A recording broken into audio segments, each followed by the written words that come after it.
Comic-Con welcome to Lex Luthor himself, Mr. Todd Pryor.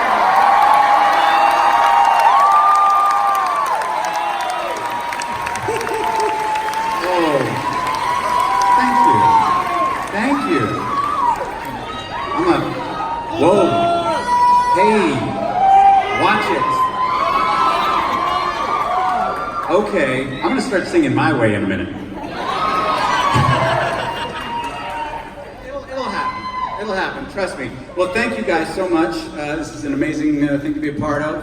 I get to introduce everybody, which is very exciting, because everybody's here. So first, I'm gonna introduce Mr. Robert Robner, executive producer. Come on in, Robert, come on. Of course, next we've got Ms. Tessmacher, Andrea Brooks, Katie McGrath.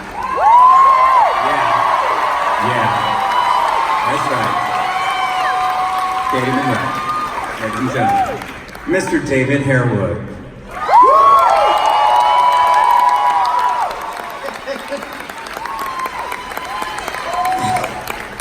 Kyler Lee.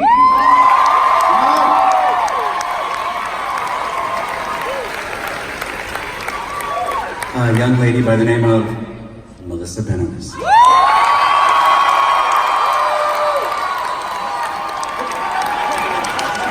Snuck up on me. I was not expecting that. I would have had a plan. I think many steps ahead. So, ladies and gentlemen, Macabre Brooks.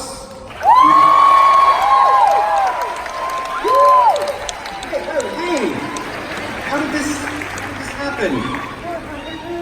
The lovely Nicole Maines.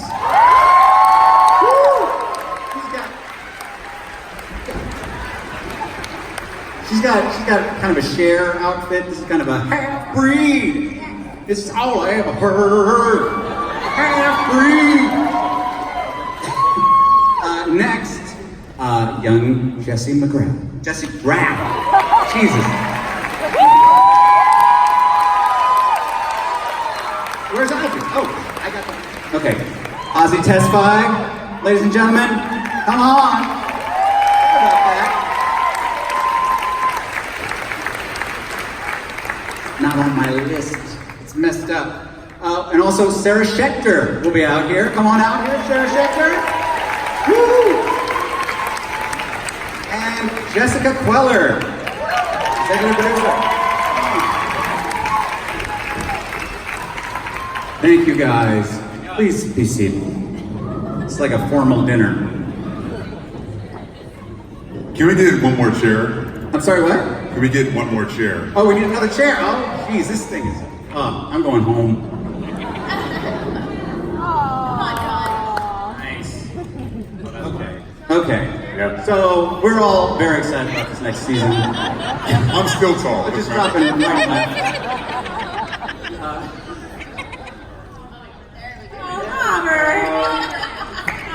Taking care of business. That's a good showrunner. Thank you. So actually, this was my first question was to the showrunners. Obviously, this last season was sort of reminiscent of a lot of stories that we've heard from some of the great runs of DC Comics, like the graphic novel Red Sun and Elseworlds. And so do you guys plan on bringing any of those into this next season? Yes, you, Robert. You're in charge of that kind of thing, so I could ask Ozzy if you want. I'll try. We're gonna our big bad. One of our big bads this season is Leviathan, so we're bringing that into our canon this year. Okay. And we like that our stories reflect what's going on in society. This season is going to be about how technology impacts us and how people use it to escape from their real lives and from what's going on in the world, especially as it relates to all the stuff that happened last season. So we'll be seeing how our villains this season use technology against us and how our heroes try and bring us back. Got it. And also, I heard, I don't know if you guys heard that they're doing the Crisis on Infinite Earth thing. I don't know if you heard that. So that's kind of a big deal. That is. I don't know. You know anybody that's going to be in it? I don't know. I don't know who's going to be in it because the character I played died. So it's really sad because like one thing you know about comics is once a character is dead, they're just dead, and they never come back. And it's like a sad thing, you know. Like there's no other iteration of that character in any other way. They're just done. So that's sad. But because I like you guys seem really nice. I might have some good news for you. What? Yes, Lex Luthor is coming back.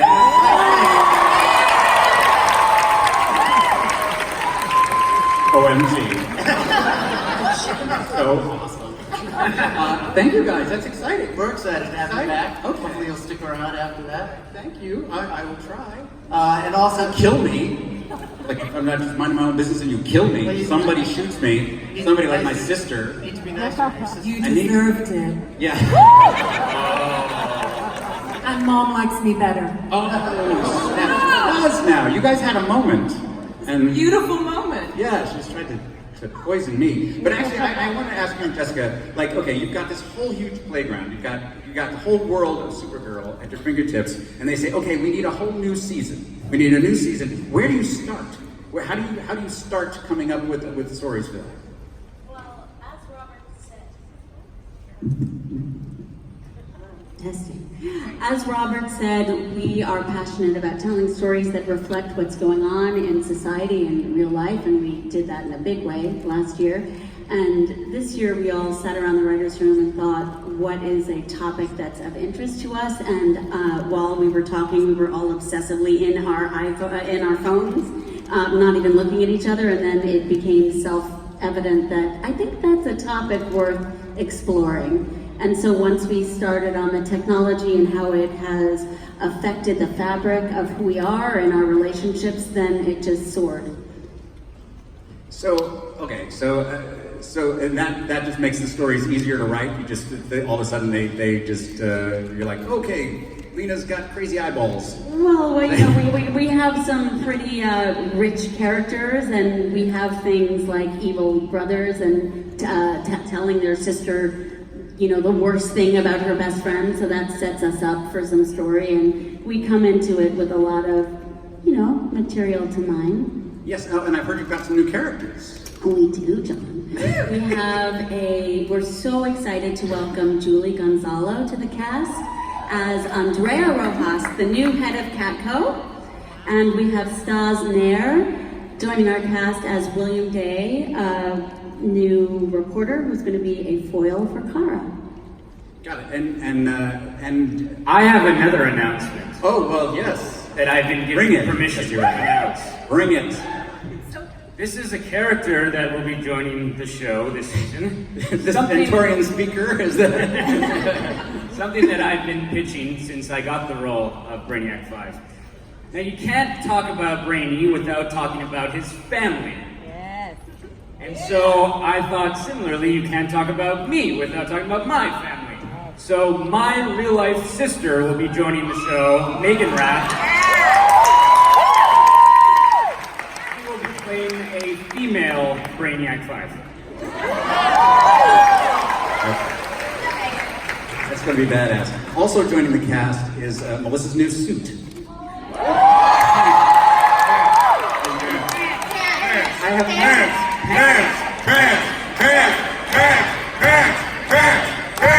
I have never heard pants get an ovation like that. But now, okay. Now, Melissa, okay, we have to talk about your pants now for a while. Let's talk about my I pants. wonder why.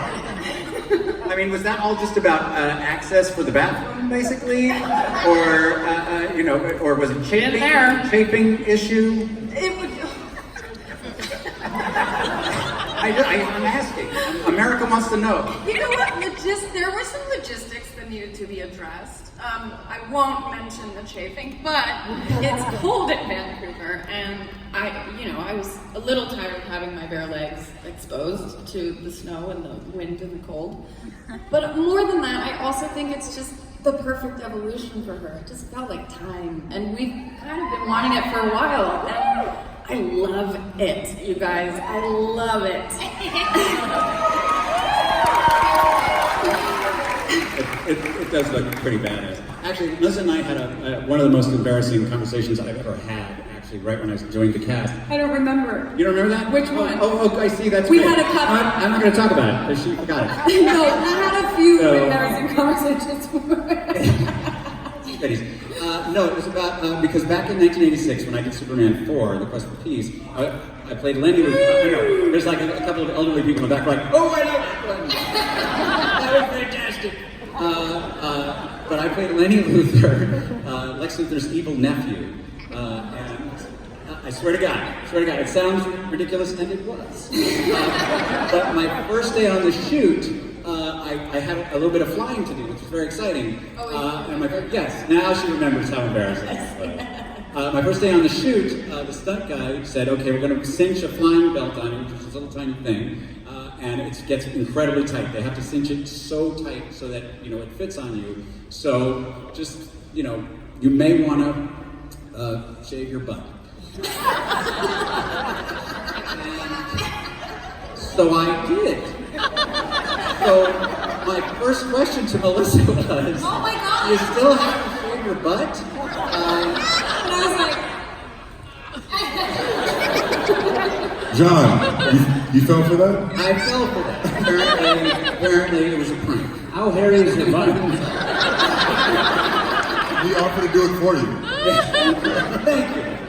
Thank you. By the way, Makad, I just want to say, Makad is obviously, the news has come out that he's leaving the cast halfway through the season. Yes, and it will be missed, obviously. But mostly, I feel like if I'm coming in halfway through the season and you're, what's up, dude?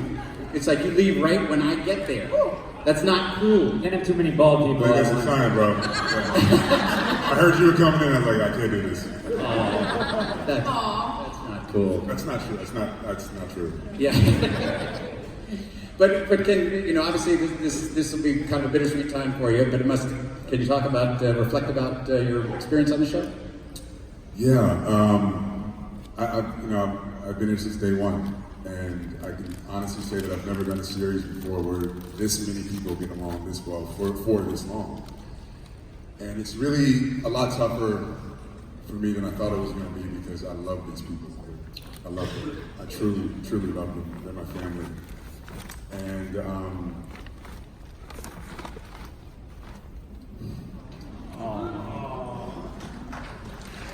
How did you put it down?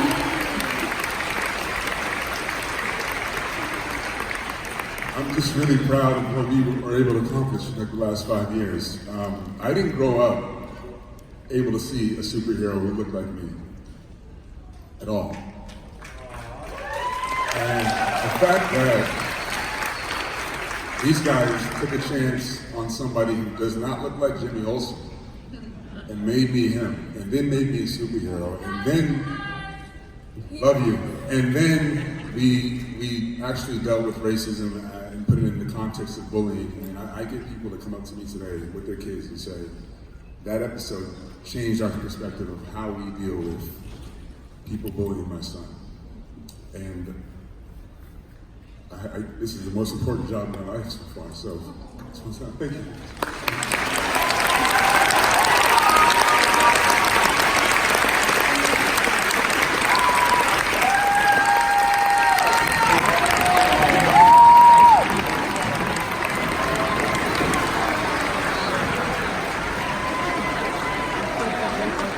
I just say I remember casting this role and casting Jimmy Olsen, and what's so exciting because of Makad is I think there's a whole generation of people that are going to grow up thinking that he is what Jimmy Olsen looks like and he is what Jimmy Olsen stands for. And I think that's something we're all so proud of because Makad's been so incredible to the show. And he, I think, it's so exciting that we get to redefine who these characters are, and Makad just kind of exploded every boundary around who this character was and brought such strength and grace to him. We're so proud to have had him on the show.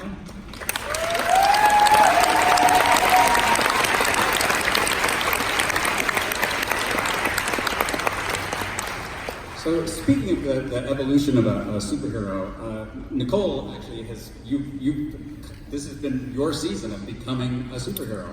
How does that feel?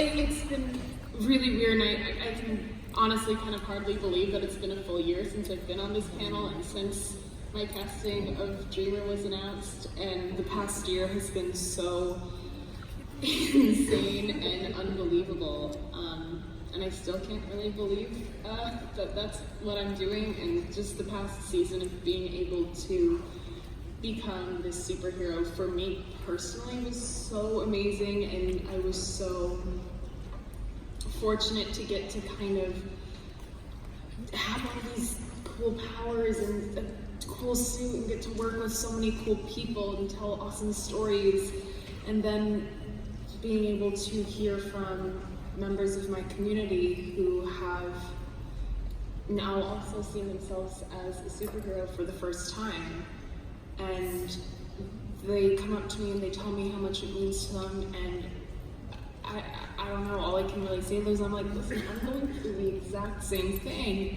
This is my first trans superhero too, but I'm like, y'all get to like be excited about it together. I get the scripts months and months in advance, and I just have to sit on my bed and like, yeah, I just text Ozzy and Katie and Andrea, and I'm like, you guys, I'm just so happy.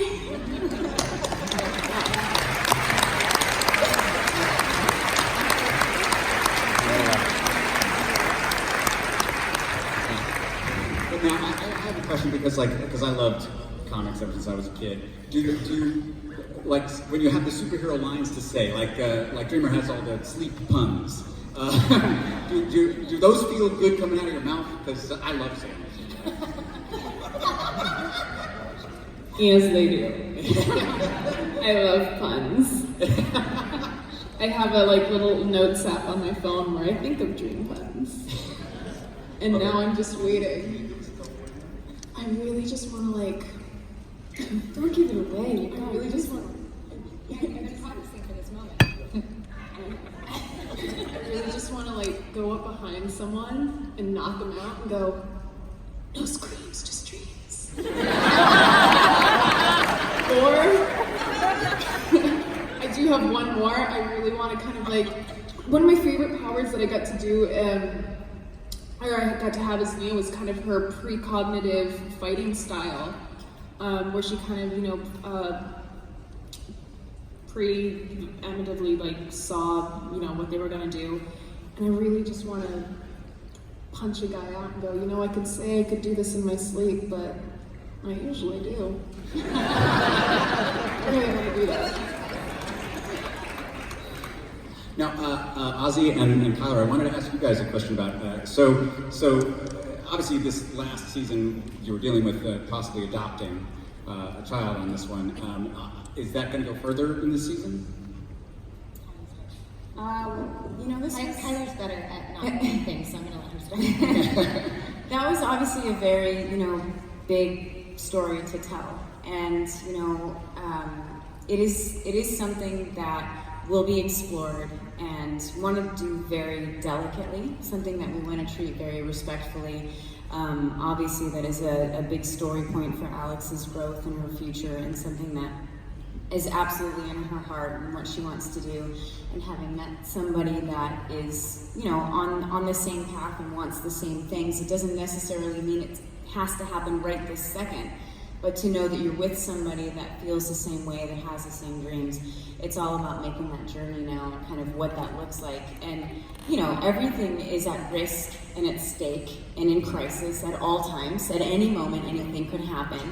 And Jessica was, we talked about this a lot, actually, at length about the process of adoption and how realistic what happened in the show, really is. That, things can come and be a part of your life and happen and be handed to you, and then within hours actually be taken away in the same moment. And that is a very true story to tell. And so, we wanted to keep the authenticity with that as part of Alex's journey, but then also have somebody come in and be able to, for the first time, Alex not necessarily having Kara in those moments, because Alex didn't know that Kara was Supergirl, and so Supergirl was off and unavailable. So she needed somebody to be able to talk to about these kind of things, and Kelly coming into the picture was just a perfect time to be able to introduce the like-mindedness and someone that has that nurturing quality that can help kind of like guide and walk through that process. And so, you know, that is very much a part of Alex's, you know, desires and what she wants in her life. And it's going to be really exciting to see what that looks like. We've had some really cool ideas and some like interesting ways to introduce that into, you know, the storyline, but we definitely don't want to rush anything, trying to treat things very respectfully and tastefully and gracefully, and that's, you know, something that I'm obviously very passionate about. Most of you that know me, you know that that's the case. And obviously, you know, Ozzy is on the same journey. We're all very much on the same page in trying to keep things, you know, done well, but still really cool. And have fun with it. Yeah, you're gonna kick people eventually. And Jessica did so well too. I think, as a woman, being a mother is such an incredible privilege, and when you have the desire to want to do that, it is a voice that doesn't go away. And adoption is not a linear experience, so to have this disappointment and to witness somebody go through that heartbreak and still have hope, I thought was such a beautiful way of doing it and telling that story. And so many women are going through that. You two were so beautiful in that episode. Yeah, that was a great I episode. cried. I've watched it in the editing room many times and cried every time. That's true. I'm a big crier. Yes, on behalf of, I'm an adopted parent myself, and it was handled just beautifully. I was very grateful that it was so sensibly handled. Thank you. I also want to bring up that a couple of the actors here are actually stepping out of the actor's chair and getting into the director's chair, which is right next to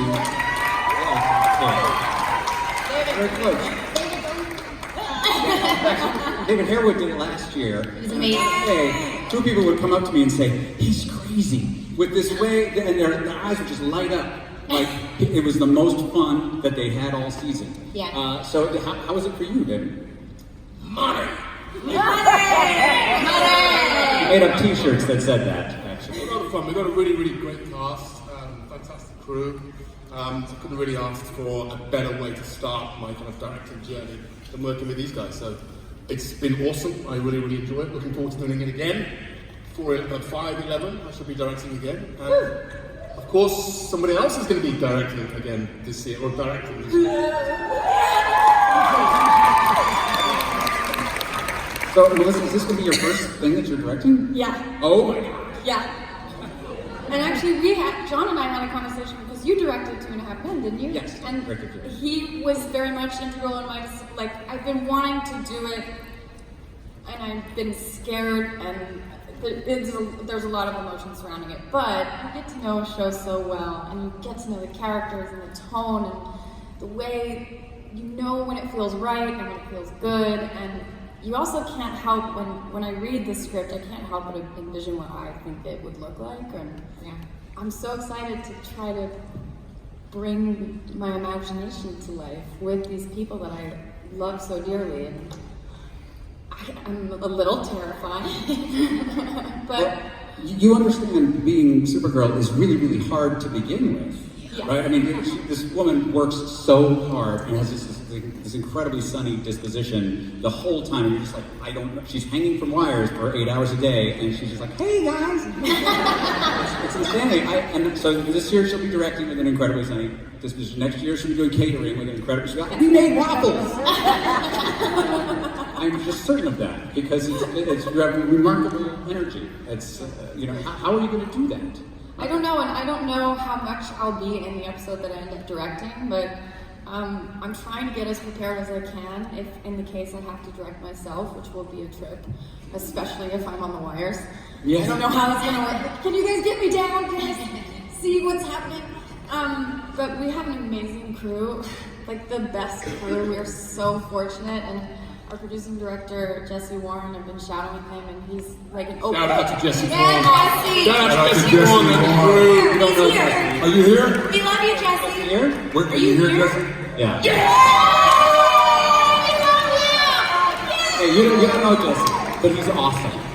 Just rest assured, he's awesome. He's awesome. Yeah, I have not spoken with Kate McGrath just yet.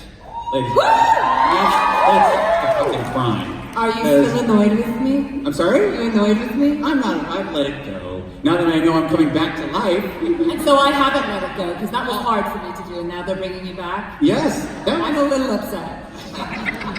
It was hard for her, actually. When we shot that scene, that was a very difficult day. There was a lot going on, and John was so patient with me because I found it really, really tricky, and Jesse will tell you because he directed it, that there was so much emotion to play in such, because I wasn't really doing anything. I was being delivered a lot of information, and it was, how do you illustrate that your whole world has fallen apart by doing nothing? You just have to stand and listen, and you're so passive, and you've committed murder, and your world is done, and how do you let everybody know how much that's destroyed you? And you did it. Yeah. I mean, yeah, it was a tough day. It was a long day, and I just kept talking. I got shot, and I just kept talking. There was more, by the way. I had about another paragraph and a half that they mercifully. Bless Jesse, he just kept doing different camera sizes. Like, hey, we're not done. This is just so good. We're just going to keep going in. And I'm broken, and I'm crying. He's like, do you have any more in you? And I'm like, dude, I don't know. But I have to say, I did argue a lot with Jesse on that one, and I've never watched it, but he does tell me it's wonderful, and I do trust him. You've never watched it? No, I can't watch it. You're so good. She doesn't watch herself. I don't watch myself, and that one especially was so hard, and so, I mean, that's heartbreaking. Kara's Supergirl. You broke me. I killed you.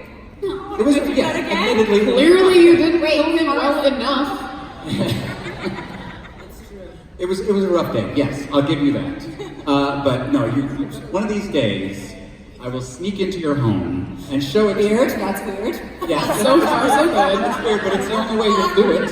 Or I'll figure out a way. I'll trick you somehow, and you will see it, and it's really, really wonderful. Well, you were very patient with me on that day, and Jesse, you were very kind to both of you. I couldn't have done it without either of you. And Robert and Jessica and our writers who put together a beautiful scene, and I'm forever grateful that that's.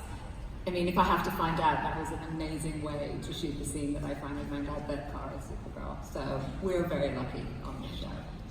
I agree. Now, I also must speak with Miss Tessmacher. Yes, because when you signed on to this, obviously it was not written this particular way. No. So this was obviously a left turn for you. How did that feel? Incredible. I mean, when I first showed up, I figured I was a comic relief. I would do a few episodes, and that would be that. You made out with Mon-El in a closet. How do you feel about that? I know. Everybody needs therapy. That's all I have to say. It's like you kissed me. Oopsie. I mean, she has a thing for bad men? Bad men? Sorry, Chris, I love you. Complicated men, not necessarily bad. Complicated, but it's been such a joy to play this character. She truly is an onion, and she just keeps unraveling, and there are so many secrets and so many deep, dark deeds. And we not only found out last season she was a double agent, she's actually in fact a triple agent, and that has been oh so much fun. And of course, getting to work with Lex Luthor once you showed up, that's an absolute dream as a fan of the original Superman movies. And I've always been very inspired by Valerie Perrine's work in the original films. Yes.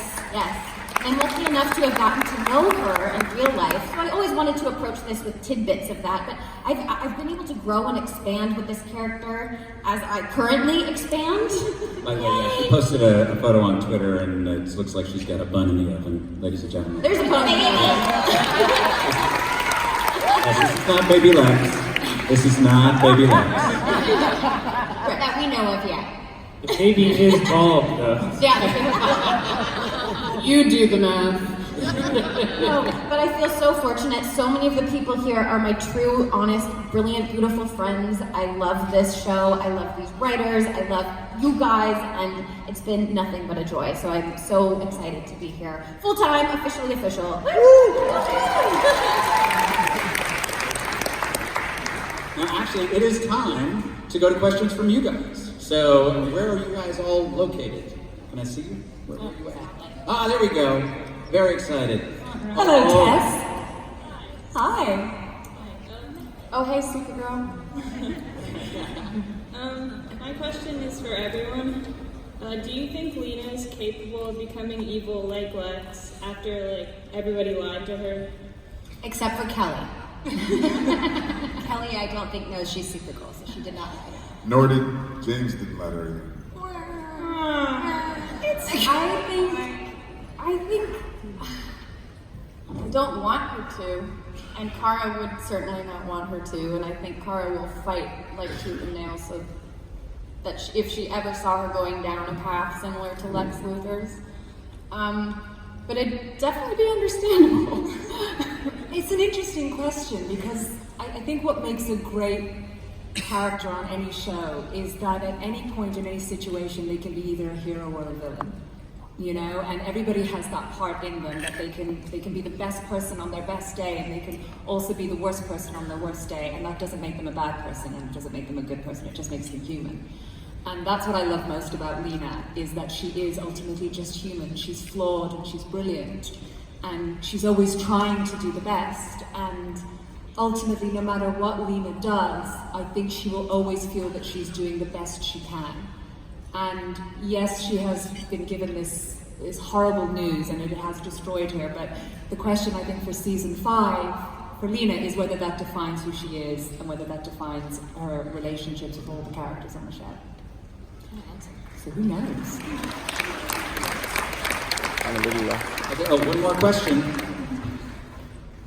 They held up a little sign that said, one more question. Hi, my name's Danielle. First, I want to applaud you for having a show that is so strong in its feminism that it really encourages young women to stand and be who they are. So thank you.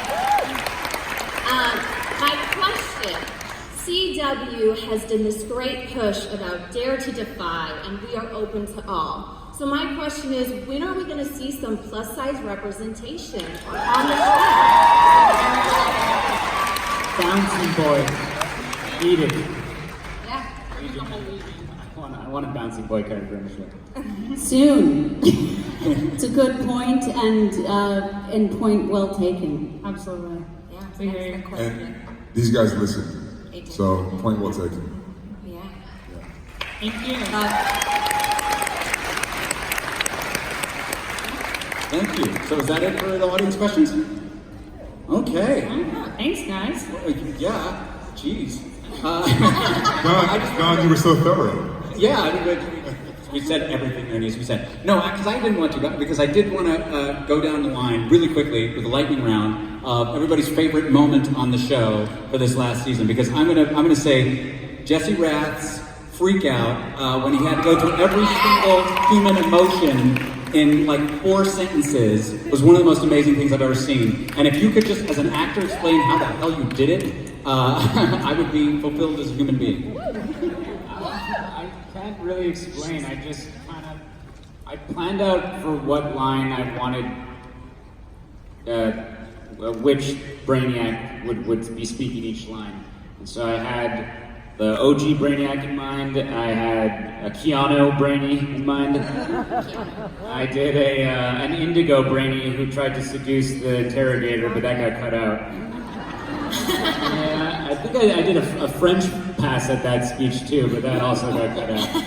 But I'm happy you liked it, John. We should hang out more. You can tell me how great I am. I can tell you how great you are. It'll be very smooth sailing. But what was your favorite moment of the season? I loved when Alex got grass. When Alex was, crying over Supergirl and Supergirl got grass powers. Our friend Will, that was beautiful. Yes, the grass. Take the grass, Kara! Take the grass! And my favorite was seeing the Dreamer come to life finally, and seeing her in costume. That was incredible for me. That was a lot of fun. I liked being in costume with you. Hey, yes, being Kosnian.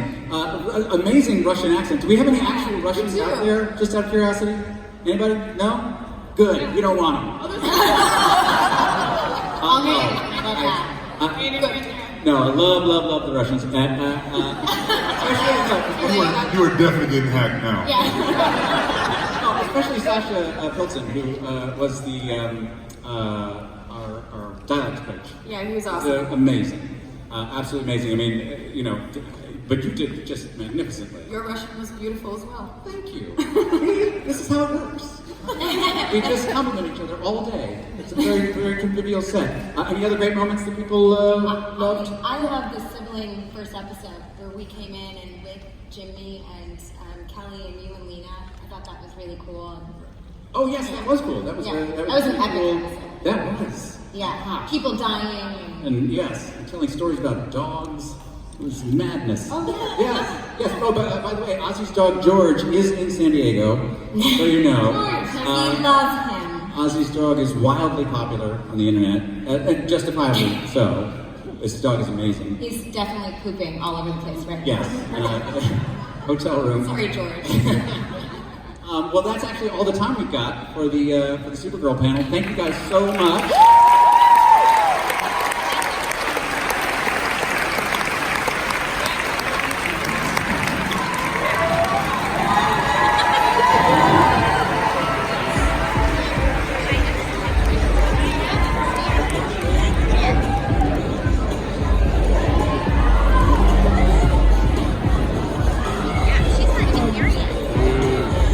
Oh, he's getting it away to somebody.